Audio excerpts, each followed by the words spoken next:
To the program, we are discussing former U.S. Secretary of State and First Lady Hillary Clinton's second bid for the U.S. presidency.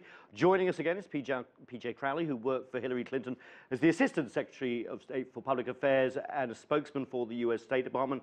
We have Cheng Li, a director from the John L. Thornton China Center, an expert on China-U.S. relations, and also Alan Lichtman, a political historian and professor at American University. I'm going to start with you, Alan, this time. The Bush-Clinton dynasty. I mean, if one of them, Jeb Bush or Hillary Clinton, gets into the White House, it will be something like 20, 30 years we've always had a Bush either as president or vice president in the White House. How can this be in America?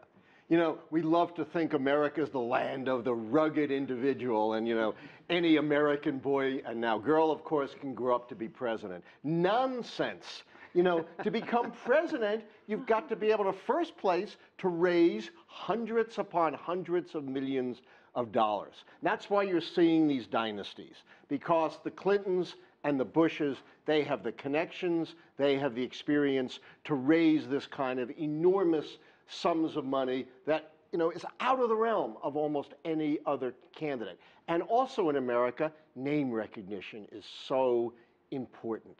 You know, Marco Rubio may be a wonderful candidate, but he doesn't have the name recognition of his Florida buddy, Jeb Bush. Cheng Li, I just want to bring you in here. Is this weird as an outsider looking in, you know, Chinese people seeing Bush, Clinton, Bush, Clinton, Clinton, Bush? No, it's not weird. You know, from their perspective, Chinese leaders, and actually the leaders in East Asia, you look at China, North Korea, South Korea, Japan, right, Taiwan, they are all led by princelings. It's called the son or daughter. So we have American princelings now. Yeah, absolutely. So they're quite familiar with that. Of course, that Obama really surprised them, and the people were very cynical, and African American become president.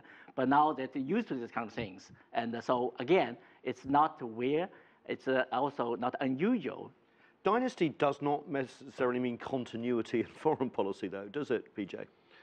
No, I think it is. If you look at the Bushes, for example. It is worth emphasizing that when it comes to American foreign policy, the world gets a vote. You know, and so you know, the world will shape. You know, a president will come in with instincts or with experience. You know, but then you know, may end up, you know, focus. You know, that what defines a presidency may not be what you anticipated, you know, coming into office. I'm glad you said the world gets a vote, because I want to go to something very important that's happening right now as this campaign's launched, and that's, of course, the potential nuclear deal with Iran. How, because this is going to happen in real time over this presidential race, how is that going to play out for Hillary Clinton and the other candidates? And also, Cheng, the world has its say. China has a say in this. It's one of the permanent members of the Security Council. This is vitally important for the election and also the next few months. But I think it is. There's a recurring thread that we've seen back in several elections about this question of engagement, you know, versus appeasement. You know, and you know, the Obama, you know, engagement is a tactic, not a strategy. But he said in the 2008 election, you know, I'm willing to engage these states. You know, and I think the American people thought that was an appropriate thing for an American president to do.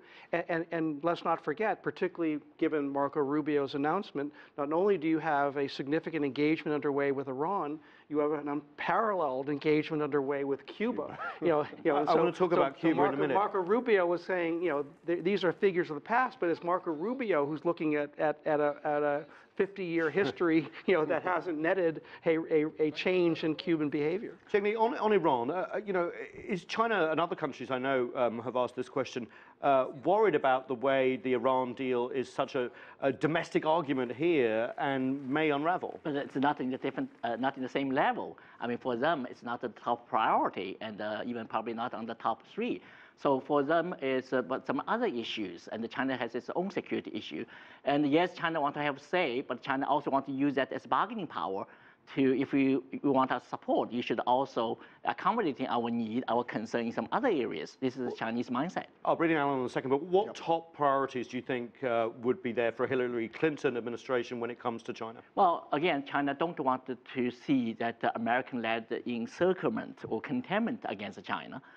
This is the first thing. Second, China wanted, in the economic front, to continue to engage with the United States in terms of market access, in terms of the bilateral investment treaty, and etc. These are the main concerns, and they want to maintain some kind of good relationship as the major powers, and rather than confrontational at this point.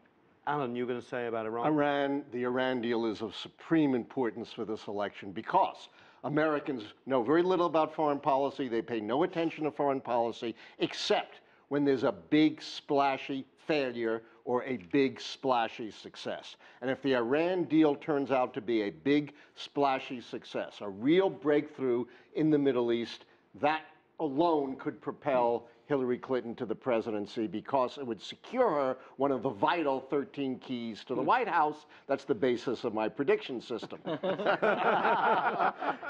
13 keys, fantastic. What about Cuba, PJ? Because as you mentioned, that is happening in real time too right now. And it's just been such an amazing confrontation for 50 years. And suddenly it looks like we have real progress. How does that play out for Hillary Clinton? And of course, her opponents, one of which your favorite, Marco Rubio. Well, it's an interesting dynamic. I mean, Marco Rubio is saying that Hillary Clinton is old. Yeah, he's young. But by the same token, in terms of some of these legacy policies, the change in the relationship between the United States and Cuba is very popular among the young in Florida and elsewhere. And so a policy of engagement may actually be a bridge, for Hillary Clinton to appeal to some of these millennials that are going to play a significant role in future elections. Especially in Florida as well. Cheng-Li, there's a China component, obviously, to Cuba as well, and the region in terms of oil supplies, especially from Venezuela, which, of course, has been... Absolutely. China has a huge demand in terms of resources, and also China sees South America as a major market. So China is in a very aggressive go global strategy. Look at Africa and South America and Europe, and also look at the United States. But in the United States and the Europe market, they face some resistance. So they cannot afford losing that influence in South America. And most countries consider China in a very good term. Yes. In fact, the U.S. policy to Cuba could be put in China terms as well. Fear of losing out in its own backyard as other regional organizations without the U.S., like CELAC. Absolutely, yeah.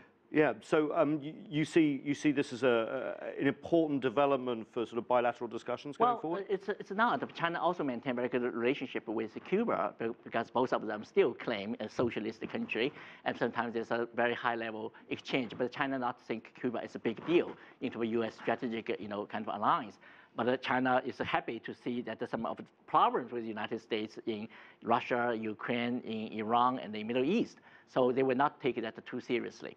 How do you see Cuba playing out, Alan, in this election? Yeah. I mean, it's a long way from Bay of Pigs, isn't it? A long way. And, again, I agree. It's more forward-looking than going back to the Cold War, that's for sure. I think there are three huge foreign policy issues that will play out. We've already talked about Iran, absolutely Cuba. And the third thing that no one has mentioned yet is climate change. There's a huge meeting I'm glad you mentioned that. coming up. And the United States has already made some major progress bilaterally with China on at least a tentative deal to reduce carbon emissions. Look, climate change could be the world's greatest challenge. And depending on what happens at this next international meeting, it could burst into prominence in the campaign. I just want to bring in PJ here because this has been an issue that Hillary Clinton has been at the front of, climate change, for a long time. It's also a domestic issue that can play internationally. Will that help her? I do think, I think we all agree that, that this is not going to be 2004 where foreign policy played an unusually prominent role in an election. The American people will, the telltale signs here will be through a domestic lens, but all of the issues that are significant in this upcoming election, immigration, climate change, the economy, I mean, even healthcare, given the Ebola scare of the last year, all of them have a significant international dimension. China's President Xi Jinping is coming to the United States in September. That's right. I think climate change is a very important part of discussion along with the military-to-military relation and the trade issues and etc. Now, talking about Cuba, I mean, China's less concerned, but if there's some breakthrough in North Korea, that will affect China tremendously. They will be very, very concerned, or to see that kind of development. Do you see any progress in a Clinton administration on the six-party talks? Remember, it was her husband, for example. No, but remember, it was her husband who really sealed that deal on the reactor. I mean, I think there will be a process. You'll test out some things, but I don't think there'll be the expectations that we perhaps saw, in 2009. The reality is we're going to contain North Korea until it implodes. What about trade deals, quickly? I mean, we've got the Trans-Pacific, we've got the... I mean, that actually is something where that's a bridge issue across with the Republicans that are much more difficult. She has a difficult... much more difficult for a Democratic candidate to establish with her base. Because they're unions. Do you think there's going to be a lot of push to sort of dump these trade deals? I mean, a lot depends on how people feel about the economy. The more comfortable people feel, then the less, then they're always going to be controversial, but the less they'll be tangible. But we'll have to wait and see how people, feel the economy as we turn into 2016. Alan, just a last word from you. Last word is... Hillary Clinton. What would she look like in the White House when it comes to foreign policy and every other policy as well? I think she'll be a very traditional Democrat, both on foreign policy and on domestic policy. I would not look for any major breaks from the Obama administration. And as far as these Republican fresh faces are concerned, let me remind you, Sarah Palin was supposed to be the great fresh face, of course, of 2008. We've had 43 men in the Oval Office. I mean, she would be a fresh face, literally, in that respect.